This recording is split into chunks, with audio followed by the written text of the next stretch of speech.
अस्सलाम वालेकुम। आमों का मौसम है तो क्यों ना खट्टे मीठे से आम पापड़ बनाए जाएं। आज हम बनाएंगे मज़ेदार से आम पापड़, वो भी बहुत आसानी से। उम्मीद है आपको पसंद आएंगे, तो वीडियो को एंड तक देखिए और हमें लाइक एंड सब्सक्राइब करना मत भूलिए। आप देख रहे हैं कुक याम्स।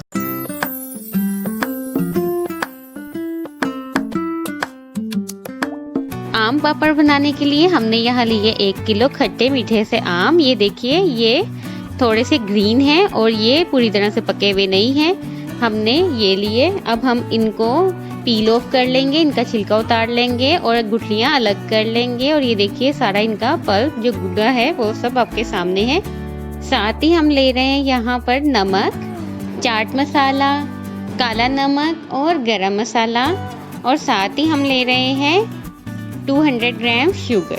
आप अपनी मर्ज़ी से इनको ज़्यादा या कम कर सकते हैं। अब देखिए, हम सबसे पहले ये जितना भी हमारा पल्प था उसको ब्लेंड कर लेंगे किसी भी ब्लेंडर में। स्पाइसेस का ये हिसाब होता है कि आपने आम के हिसाब से लेना है। अगर आपके आम मीठे हैं ज़्यादा तो आप स्पाइसेस ज़्यादा करेंगे और आप उसमें शुगर कम ऐड करेंगे।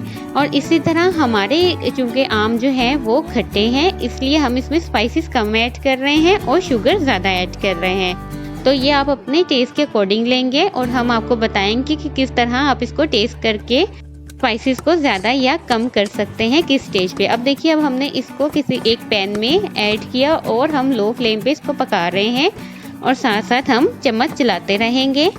तकरीबन 5 to 10 मिनट्स इसमें लगते हैं ताकि ये अच्छी तरह से गाढ़ा हो जाए और इसकी कंसिस्टेंसी थिक हो जाए। अब ये देख लीजिए, हम चम्मच चलाते रहेंगे और अब हम इसमें शुगर ऐड कर लेंगे। ये थोड़ा सा पकना शुरू हुआ तो हमने इसमें शुगर ऐड कर ली। यहाँ हम 200 ग्राम शुगर ऐड कर रहे हैं क्योंकि हमारे आम ज़्यादा मीठे नहीं हैं। अगर आपके आम मीठे हैं तो आप इस शुगर की क्वांटिटी को कम कर सकते हैं, 100 ग्राम्स कर सकते हैं, या ज़्यादा मीठे हैं तो आप 50 ग्राम्स भी कर सकते हैं क्योंकि आम पापड़ ज़्यादा खट्टे ही अच्छे लगते हैं। इसलिए आप इस चीज़ का ख्याल रखिए। और अब देखिए, हम चम्मच चलाते रहे और ये काफ़ी थिक हो गया है। फ्लेम को आप अपने हिसाब से लो या मीडियम कर सकते हैं। अगर ये देखिए, अभी हमने इसको लो फ्लेम पे थोड़ी देर पकाएंगे और उसके बाद अगेन हम फ्लेम को मीडियम करेंगे और इसको पकाना शुरू कर देंगे। क्योंकि इसमें छींटे बहुत ज़्यादा आते हैं, इसलिए आपको चम्मच चलाते रहना है। अगर आप इसको मीडियम फ्लेम पे पका रहे हैं तो चम्मच चलाना बहुत ज़रूरी है। ये देखिए, इस तरह हम इसको चलाते रहेंगे चम्मच को। अगर आप चाहें तो इसमें विनीगर यानी सिरका भी ऐड कर सकते हैं। सिरका ऐड करने से ये खट्टा हो जाएगा और इसका टेस्ट और अच्छा आएगा।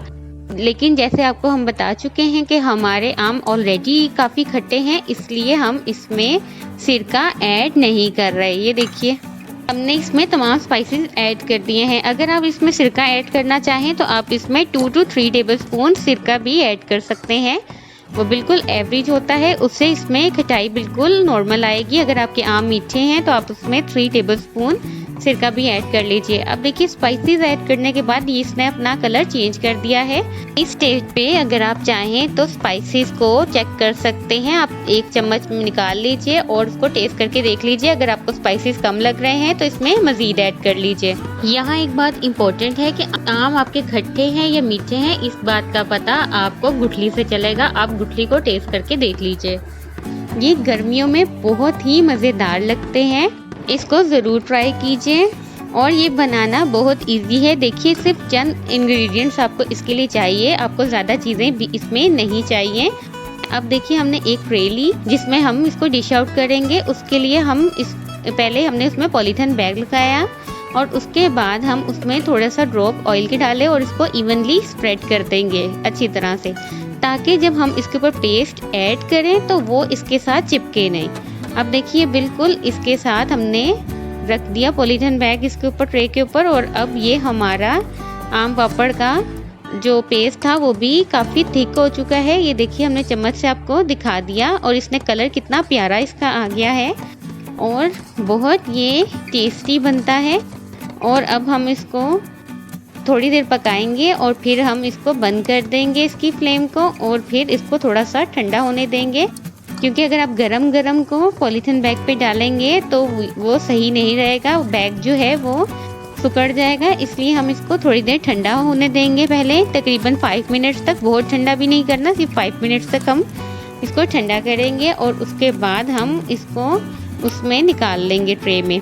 ये देखिए अब हम इसको ट्रे में पोर आउट कर रहे हैं। हम एक साथ पूरा पेस्ट ऐड नहीं करेंगे, बल्कि पहले थोड़ा सा हमने इसमें डाला और उसके बाद हम इसको इवनली स्प्रेड कर देंगे इस तरह। और थोड़ा पतला पतला बारीक बारीक हमने इसको रखना है, क्योंकि हमें इसको ड्राई करना है। और इसको खुश्क करने के लिए हम या तो इसको धूप में रखेंगे या हम फैन के नीचे रखेंगे। अगर हम इसके ऊपर एक थिक लेयर लगा देंगे तो इसके ड्राई होने में बहुत टाइम लगेगा। और ये देखिए इस तरह हमने इवनली स्प्रेड कर लिया एक ट्रे में, और इसी तरह हमने सेकंड ट्रे भी रेडी कर ली है। ये तकरीबन 3 ट्रेस में आया है और हम इसको ये देख लीजिए इस रख लेंगे। हमने किसी भी ट्रे में लेयर को थिक नहीं किया। अब हम इसे धूप में रखेंगे तकरीबन 2 दिन के लिए।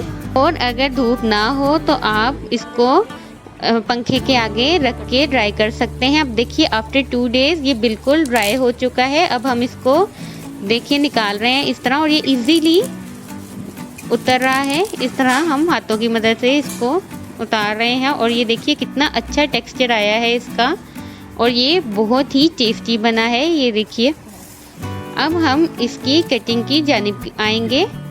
अब हम इसको रखेंगे और इसकी कटिंग करेंगे। इसकी कटिंग के कई मेथड हैं, लेकिन हम आपको जो 2 इम्पोर्टेंट है वो बताएंगे। नंबर 1 पे जिस तरह आप किसी भी शार्प नाइफ से इस तरह इसको स्ट्रेट बिछा लें, और इस तरह हम जैसे इसको पिज्ज़ा कटर से कट कर रहे हैं स्ट्रेट लाइंस में, इस तरह आप कीजिए। और ये देखिए कितनी इजीली ये रिमूव हो रहा है। और इसको निकालिए और किसी भी प्लेट में रखें और उसको प्रेस कर दें। ये देखिए इस तरह हमने 1 बाय 1 ये रेडी कर लिया। अब हम आपको सेकंड ट्रे से सेकंड मेथड बताते हैं कि आप किस तरह कटिंग कर सकते हैं। ये देखिए सेकंड ट्रे में से भी हम इसको रिमूव कर रहे हैं और ये कितना इजीली हो रहा है।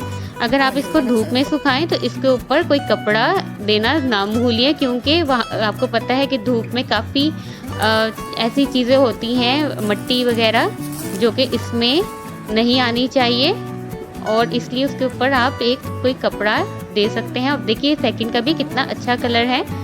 और अब हमने सेकंड को पहले इस तरह बंद कर दिया, पहले प्रेस किया है और उसके बाद हम कटिंग कर रहे हैं। अब आपको जोन सा मेथड अच्छा लगे आप वो यूज़ कर सकते हैं। ये देखिए फर्स्ट मेथड जो है वो लोग यूज़ करते हैं जिन्होंने इसको डेकोरेट करने के लिए, जैसे ये आपको फ्लावर मिड में नज़र आ रहा है, उससे इस तरह के फ्लावर्स बन सकते हैं। और सेकंड मेथड से आप जो एक्चुअल खाने के लिए आप बनाते हो आम पापड़, वो शेप दे सकते हैं। ये देखिए कितना प्यारा इसका लुक आ रहा है, और ये बहुत ही टेस्टी और स्पाइसी खट्टे मीठे से बनते हैं। इनको ज़रूर ट्राई कीजिए। इनको बनाना भी बहुत इजी है और बना के प्रिजर्व करना भी बहुत इजी है। तो एक दफ़ा बनाइए और फिर किसी एयर टाइटनिंग जार में बना के आप रखिए और पूरा सीज़न इंजॉय कीजिए।